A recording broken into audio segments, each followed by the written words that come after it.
ایک سچی کہانی، ایک قدیم پرانی بادشاہ اور اس کی رعایا۔ یہ کہانی بہت پرانی ہے، ایک ایسے وقت کی جب بادشاہ اور ان کی رعایا کے درمیان تعلقات کی بنیاد نیکی، انصاف اور حکمت پر ہوا کرتی تھی۔ یہ کہانی ایک ایسے بادشاہ کی ہے جو اپنی رعایا سے بے پناہ محبت کرتا تھا اور ان کے لیے ہر ممکن کوشش کرتا تھا۔ بہت عرصہ پہلے کی بات ہے، ایک عظیم سلطنت تھی جس پر ایک نہایت نیک دل اور عادل بادشاہ حکومت کرتا تھا۔ اس بادشاہ کا نام حکیم شاہ تھا۔ وہ صرف اپنی طاقت اور دولت کی وجہ سے مشہور نہیں تھا، بلکہ اپنی حکمت، انصاف اور اپنی رعایا سے گہری محبت کی وجہ سے جانا جاتا تھا۔ حکیم شاہ کا ماننا تھا کہ ایک بادشاہ کی اصل دولت اس کی رعایا کی خوشحالی اور اطمینان ہے۔ اس بادشاہ کی سلطنت میں ایک بار شدید قحط پڑ گیا۔ بارشیں رک گئیں، فصلیں سوکھ گئیں اور لوگ بھوک و پیاس سے بے حال ہونے لگے۔ حکیم شاہ یہ دیکھ کر بہت دکھی ہوا۔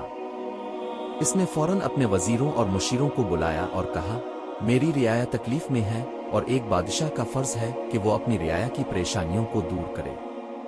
ہم سب کو مل کر اس آفت سے نمٹنے کا راستہ تلاش کرنا ہوگا۔ وزیروں نے مختلف تجاویز پیش کی، لیکن بادشاہ مطمئن نہ ہوا۔ اس نے کہا، میں چاہتا ہوں کہ ہم اس بحران کا سامنا ایک خاندان کی طرح کریں۔ آج سے شاہی خزانے کے تمام دروازے کھول دیے جائیں گے۔ تمام غلے کے گودام عوام کے لیے کھول دیے جائیں گے۔ جو بھی بھوکا ہے اسے کھانا دیا جائے اور جو بھی پیاسا ہے اسے پانی۔ بادشاہ نے خود بھی شاہی محل کی تمام آسائشیں ترک کر دیں اور رعایا کے ساتھ کھلے میدان میں ایک خیمہ لگا کر رہنے لگا۔ وہ روزانہ صبح سے شام تک خود لوگوں کی مدد کرتا، ان کے مسائل سنتا اور ان کی ضروریات پوری کرتا۔ اس نے حکم دیا کہ کوئی شخص بھوکا نہ سوئے اور کوئی بچہ بھوک سے نہ روئے۔ اس عمل نے رعایا کے دلوں میں اس کی محبت اور عزت اور بڑھا دی۔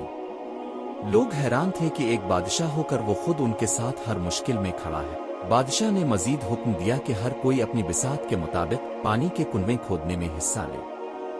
اس نے اپنے فوجیوں کو بھی اس کام پر لگا دیا تاکہ جلد از جلد پانی کے نئے ذرائع مل سکے۔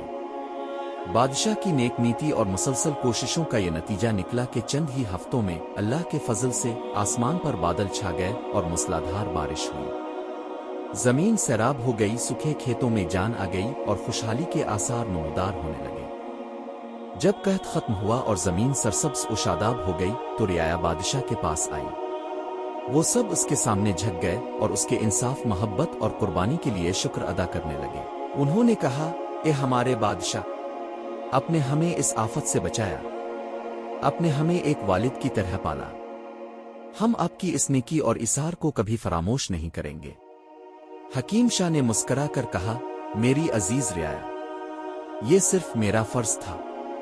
ایک بادشاہ کا سب سے بڑا مقصد اپنی رعایا کو خوش اور مطمئن دیکھنا ہوتا ہے۔ جب میری رعایا خوش ہے تو میں بھی خوش ہوں۔ اصل کامیابی یہ ہے کہ ہم نے مل کر اس مشکل کا سامنا کیا اور ایک دوسرے کا سہارا بنے۔ سبق: یہ کہانی ہمیں سکھاتی ہے کہ حقیقی حکمرانی صرف اقتدار میں رہنے کا نام نہیں، بلکہ یہ خدمت، ایثار اور اپنی رعایا کے لیے ہمدردی کا نام ہے۔ ایک اچھا لیڈر ہمیشہ اپنی ٹیم، اپنی رعایا کی فلاح کو اپنی ذات پر ترجیح دیتا ہے اور مشکل وقت میں ان کے شانہ بشانہ کھڑا ہوتا ہے۔ کیا آپ کو ایسی کوئی اور کہانی سننے میں دلچسپی ہے؟